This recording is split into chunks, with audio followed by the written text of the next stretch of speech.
আরাতের রুমে মেঝেতে বড় করে বিছানা বিছিয়ে দিয়ে গেলেন রাবিয়া তালুকদার।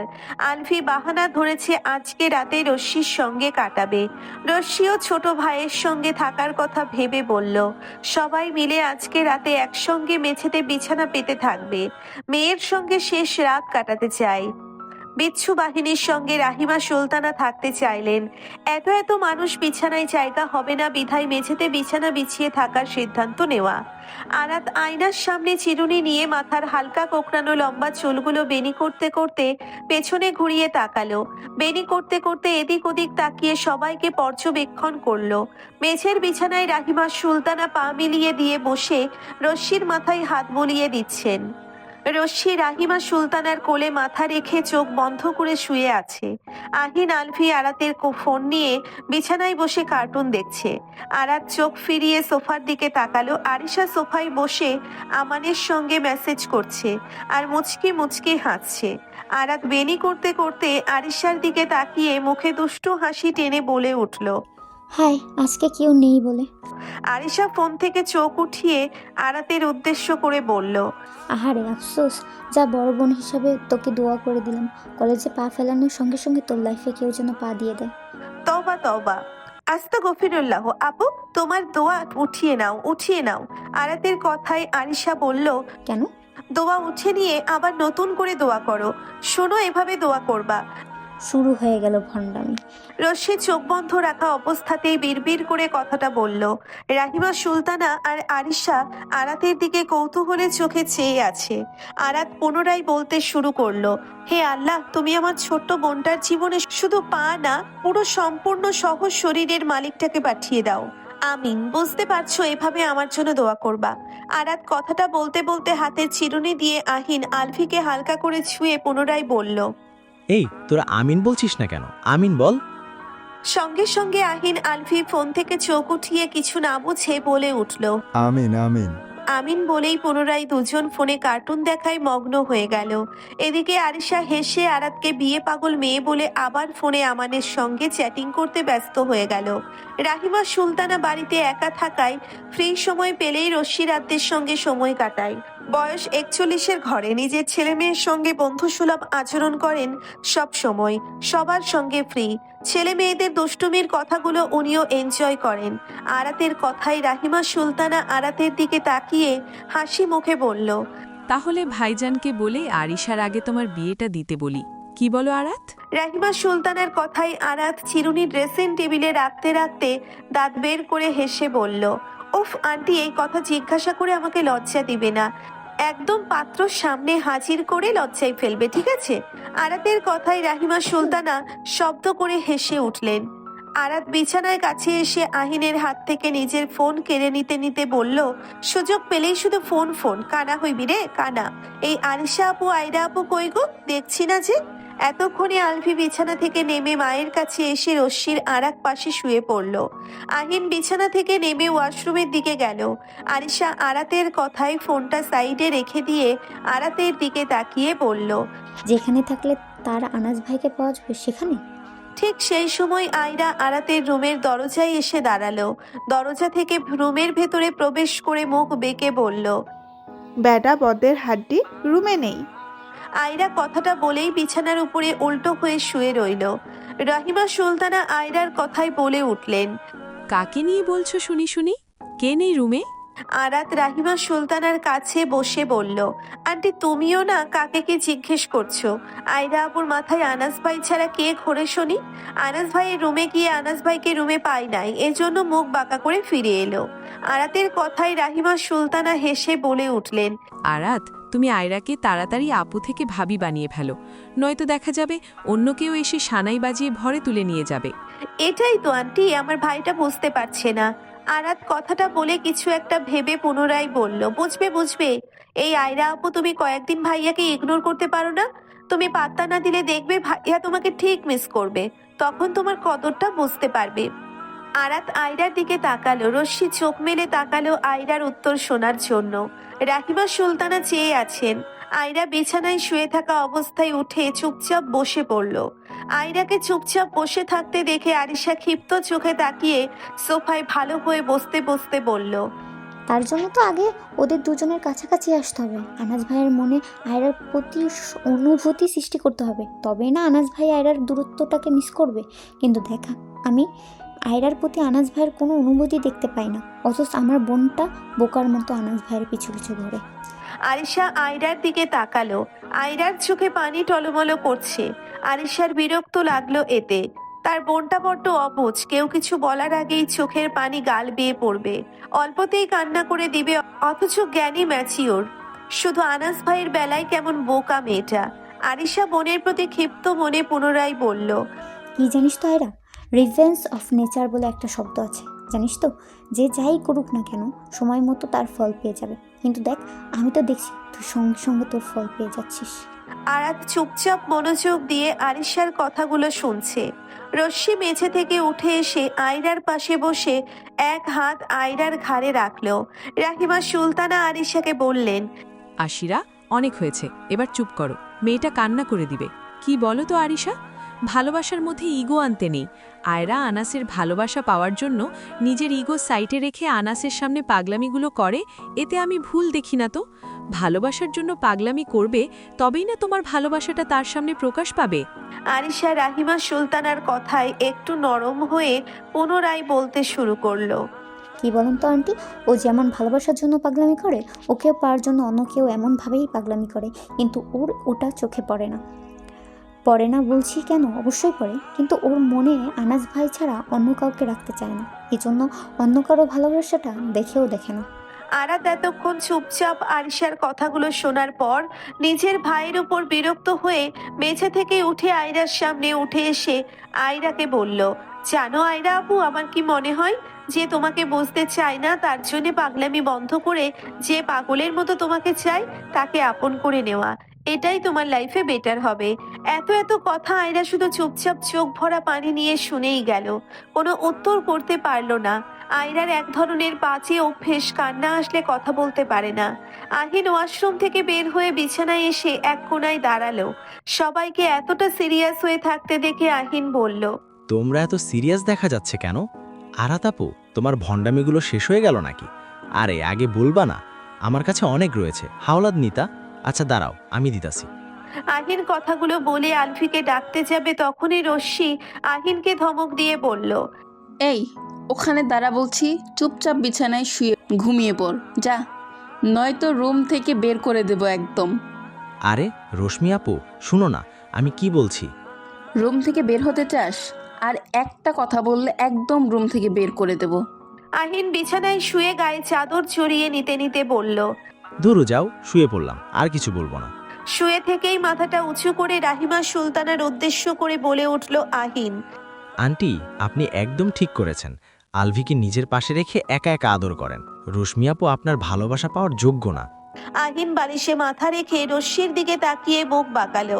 রশ্মি আহিনের কথাই বলল, তোকে টেনশন করতে হবে না, আম্মু আমাকেই বেশি ভালোবাসে, ওই বিচ্ছুটাকে একটুখানি আদর করছে মাত্র, ব্যাপার না, তুই ঘুমা যা। আলভি রশ্মির কথায় মেঝে থেকে অবাক চোখে তাকিয়ে উঠে বসলো। ব্যাপারটা আহিন লক্ষ্য করে আলভিকে বলল, দেখ দেখ আলভি, দেখ তোর বোনের কথা শোন, তোকে নাকি আন্টি বেশি একটা ভালোবাসে না। ওদের কথার মধ্যেই আয়রা স্বাভাবিক হয়ে গেছে। সবাই এখন ওদের ঝগড়াগুলো মজা নিচ্ছে। আলভি রাহিমা সুলতানার মুখের দিকে তাকিয়ে বলল, আম্মু, তুমি কাকে বেশি ভালোবাসো, শাকচুন্নিকে নাকি আমাকে? আমি জানি তুমি আমাকে বেশি ভালোবাসো, শাকচুন্নিকে বলে দাও তো, তুমি শাকচুন্নির থেকে আমাকে বেশি ভালোবাসো? রাহিমা সুলতানা সবাইকে এক নজর দেখে নিয়ে আলভির দিকে তাকালেন। মুখে দুষ্টুমি হেসে আলভির মাসায় এক বালতি পানি ঢেলে দিয়ে বললেন, তোদের আব্বুকে। রাহিমা সুলতানার কথায় রশ্মি মুচকি হাসি দিল। আর আরিশা, আয়রা, আরাত, আহিন চারজন একসঙ্গে চিল্লিয়ে উঠল, ও আন্টি, একদম ফাটিয়ে দিলেন আপনি, সেরা সেরা। কথাটা বলেই সবাই একসঙ্গে শব্দ করে হেসে উঠে আলভিরকে তাকালো। আলভি অসহায় ফেস করে অবুঝের মতো বোঝার চেষ্টা করছে রাহিমা সুলতানা কি বোঝালেন। আলভি যখন রাহিমা সুলতানার কথাটার মানে বুঝতে পারল, সঙ্গে সঙ্গে আলভি মায়ের উপর অভিমানে মুখ ফুলিয়ে প্রতিবাদ করে উঠল, আম্মু, তুমি চিটিং করছো? আলফির কথায় পুনরায় রুমে হাসির বন্যা বয়ে গেল। রশ্মি হাসি মুখে আলফির কাছে এসে হাঁটু গেড়ে বসে পড়ল আলফির সামনে। দুহাত দিয়ে আলফির গাল স্পর্শ করে বলে উঠল, ইস, আমার ভাইয়াটা কত হিংসুটে। যা, মেনে নিলাম আম্মু তোকেই বেশি ভালোবাসে। এর জন্য আমি রাগ করে আব্বুর কাছে চলে যাচ্ছি, বুঝলি? যেন তুই একা একা আমার আদরগুলো নিজে পুষিয়ে নিতে পারিস। রশ্মির কথায় সবার মন খারাপ হয়ে গেল। রশ্মি যাওয়ার কথা পুনরায় সবার মনে পড়ে গেল। আলফি বোনের দিকে মলিন মুখে চেয়ে আছে। রশ্মি মন খারাপ নিয়ে আলফিকে পুনরায় বলল, আমাকে মিস করবি ভাই? হঠাৎ আলফি কান্না করে দিল। কান্না করতে করতে রশ্মিকে জড়িয়ে ধরে বলল, তুই যাস না শাকচুন্নি, তুই চলে গেলে আমি কাকে জ্বালাবো, কাকে শাকচুন্নি বলে ডাকবো? তুই চলে গেলে দুই বাড়ির আড্ডার জায়গাগুলো ফাঁকা ফাঁকা লাগবে। আম্মু আমার চেয়ে তোকেই বেশি ভালোবাসবে। তাও যাস না আপু। সবার চোখে পানি। মানুষকে মিস করতে পৃথিবীর থেকে বিদায় নেওয়ার প্রয়োজন পড়ে না, কিছুটা দূরত্ব তৈরি করলেই তার কদর বোঝা যায়। রশ্মি তো একেবারে হারিয়ে যাচ্ছে না, তারপরও সবার চোখে পানি। অতি আপন মানুষগুলোর সঙ্গে এত এত সময় কাটানো দিনগুলো খুব করে মনে পড়বে যে। এক আকাশের নিচে থাকবে, তবুও এতটা দূরত্ব থাকবে।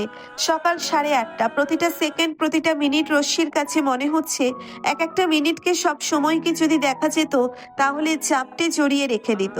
আজকে যেন সময়ের অনেক তাড়া, তাই তো রশ্মির বিদায়ের বেলা এত জলদি চোখের পলকে সময়গুলো কেটে যাচ্ছে। এক একটা ঘড়ির কাঁটা টিকটিক শব্দ হচ্ছে তো রশ্মির মনে হচ্ছে জীবন থেকে এক একটা আপন মানুষদের থেকে দূরে নিয়ে যাচ্ছে। সময়ের সাথে সাথে যেন রশ্মির জীবনটাও বদলে যাচ্ছে। সবার থেকে বিদায় নিয়ে রশ্মি চলল নিজ গন্তব্য। রশ্মিকে এয়ারপোর্টে পৌঁছে দিতে বাড়ির গাড়ি নিয়ে বের হয়েছে আনাস, আরাত, রাহিমা, সুলতানা। আনাস কার ড্রাইভ করছে।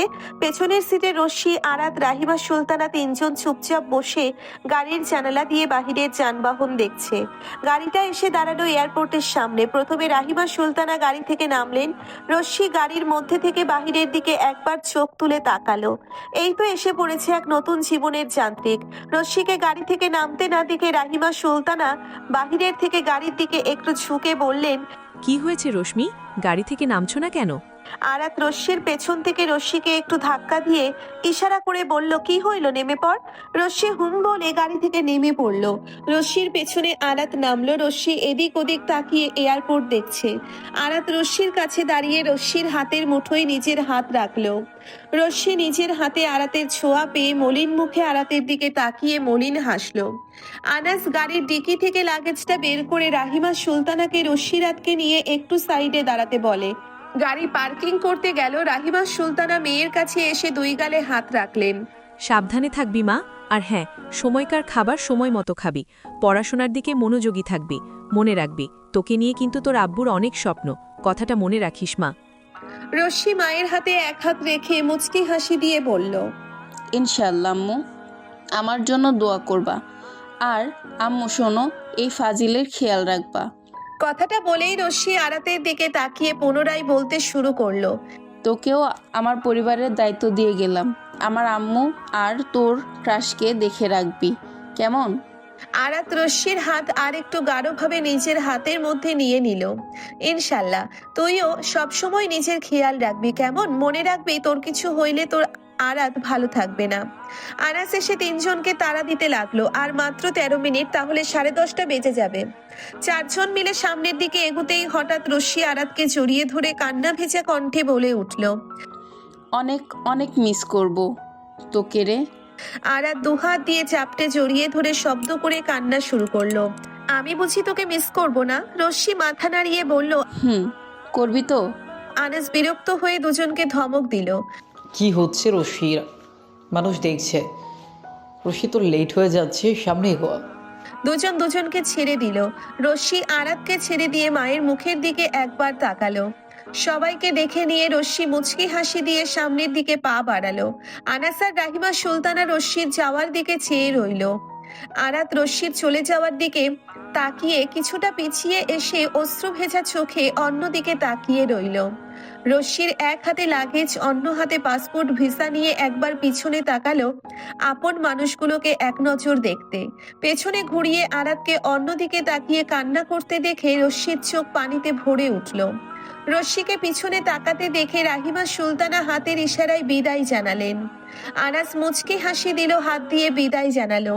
রশ্মি চোখে পানি নিয়ে মুখে মুচকি হাসি টেনে পিছনে থেকে সামনে তাকিয়ে হাঁটা ধরতেই হঠাৎ কারো সঙ্গে ধাক্কা লাগলো। I am so sorry me. আগন্তুক সরি বলতে বলতে চোখ তুলে সামনে তাকাতেই একজোড়া কাজল কালো অশ্রু ভেজা চোখে চোখ আটকে গেল। রশ্মি আগন্তুক একবার দেখে নিয়ে সামনে গিয়ে এগোতে এগোতে বলল। It's okay. আগন্তুক তখনও থমকে যাওয়া চোখে চেয়ে রইল রশ্মির যাওয়ার পথে। আগন্তুকের কাছে মনে হচ্ছে নিজের সামনে আস্ত একটা মেঘবতীকে চলে যেতে দেখছে। সাদা গাউনের সঙ্গে সাদা পাতলা ওড়না গলায় দুপাশে ঝুলানো, দুহাতে কয়েকটা গোল্ডেন চিকন ছুরি, কানে সাদা বড় ঝুমকা, কোমর অব্দি লম্বা কালো সিল্কের চুলগুলো ছেড়ে দেওয়ার কারণে দুধে আলতা বদনে একদম মেঘের রাজ্যের মেঘবতী মনে হইল আগন্তুকের কাছে। আগন্তুককে এয়ারপোর্টের ভেতরের দিকে চেয়ে থাকতে দেখে আগন্তুকের বন্ধু ডেকে উঠল। এই মাহির, কি দেখছিস ওদিকে? বলছি, কি দেখছিস এভাবে? তোর চাউনি দেখে মনে হচ্ছে তুই অন্য দুনিয়াতে আছিস। মাহির আরশের কথাই স্বাভাবিক হয়ে গেল। কিছু না, চল। কথাটা বলেই দুই বন্ধু একসঙ্গে এয়ারপোর্ট থেকে বাহিরে বের হয়ে আসতে লাগলো। কয়েক পা হেঁটে এসে কারো কান্নার শব্দে আবারও পা দুটো থেমে গেল। অবাক চোখে কান্নার শব্দ অনুসরণ করে সেদিকে তাকাতেই চোখে পড়ল একটা মেয়েকে কান্না করতে। মেয়েটার পাশে একজন ভদ্র মহিলা বসে মাথায় হাত বুলিয়ে দিচ্ছেন। 2 সেকেন্ডের মাথায় একটা ছেলেকে পানির বোতল নিয়ে আসতে দেখলো। ছেলেটা পানি নিয়ে এসে মেয়েটাকে পানি খাওয়াচ্ছে আর কি যেন বলছে। দূর থেকে মাহির বুঝতে পারল না ছেলেটা মেয়েটাকে কি বোঝাচ্ছে। মাহির সেদিকে তাকিয়ে মুচকি হেসে নিজ গন্তব্যের দিকে এগোতে এগোতে বিড়বিড় করলো। এত বড় মেয়ে হয়ে বাচ্চাদের মতো কান্না করছে, কি অদ্ভুত মেয়ে। আরে আরে, কই যান আপনারা? একটা লাইক দিয়ে যান। এত কিপটামি করেন কেন? একটা লাইকই তো দিবেন। প্লিজ প্লিজ প্লিজ একটা লাইক দিয়ে যান।